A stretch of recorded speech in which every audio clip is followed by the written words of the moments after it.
আসসালামু আলাইকুম। আশামনির রান্নাঘর নিয়ে আসলো আরেকটা রেসিপি। চলুন দেখে নিই। আমাদের বাসায় অনেক মেহমান আসছিল।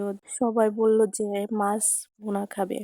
হ্যাঁ, তাই অল্পগুলো মাছ ছিল, তাই টুকরা টুকরা করে কেটে নিয়ে, কারণ আমাদের বাসায় যে মাছগুলো মারে সে বেড়াইতে গেছে, তার জন্য এই মাছগুলোই সুন্দর করে কেটে নিয়ে ভেজে নিয়ে ভুনা করছি। হ্যাঁ, সবাই যখন মাছ ভুনা, দেশীয় মাছ, চাষের মাছ আমাদের পুকুরে হয়, সেইগুলোই খেতে চাইছে। সবার আশা তো পূরণ করতেই হয়, এই কারণে এই মাছগুলোই ছোট ছোট করে কেটে তারপরে ভুনা করে দিছি। দেখতেই পারতেছেন আমি মাছগুলোকে ভালো করে ভেজে উঠিয়ে নিতেছি।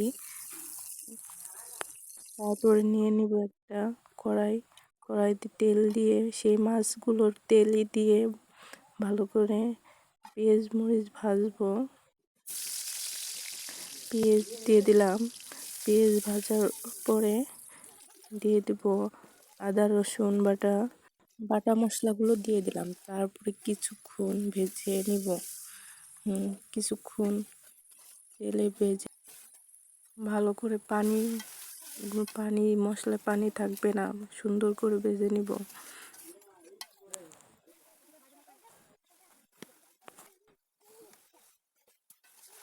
দেখতেই পারতেছেন ভাজতেছি। এখন দিয়ে দেবো গুঁড়া মশলাগুলো। লবণ দিয়ে দেবো, ধনিয়ার গুঁড়া, জিরার গুঁড়া, হলুদ, মরিচের গুঁড়া। একটু পানি দিয়ে মশলা কষিয়ে নিব। ভালো করে কষায় তেলগুলো ফুটবে। দেখেন সুন্দর করে তেল ফুটে গেছে, দেখতেই পারতেছেন অনেক সুন্দর হয়েছে। এখন আর একটু পানি দিয়ে দেব। এখন মাছগুলোকে দিয়ে দিব, দিয়ে কিছুক্ষণ নাড়াচাড়া করব। তারপরে দেখতেই পারতেছেন কিছুক্ষণ জাল দিতেছি। এখন ঢেকে দিব, তারপরে কাঁচামরিচগুলো দিয়ে দিব, তারপরে দিয়ে দিব ধনিয়া পাতা। তারপরে আমি নামাই নিব। আমার মাছ ভুনা দেখেন কি সুন্দর হয়েছে।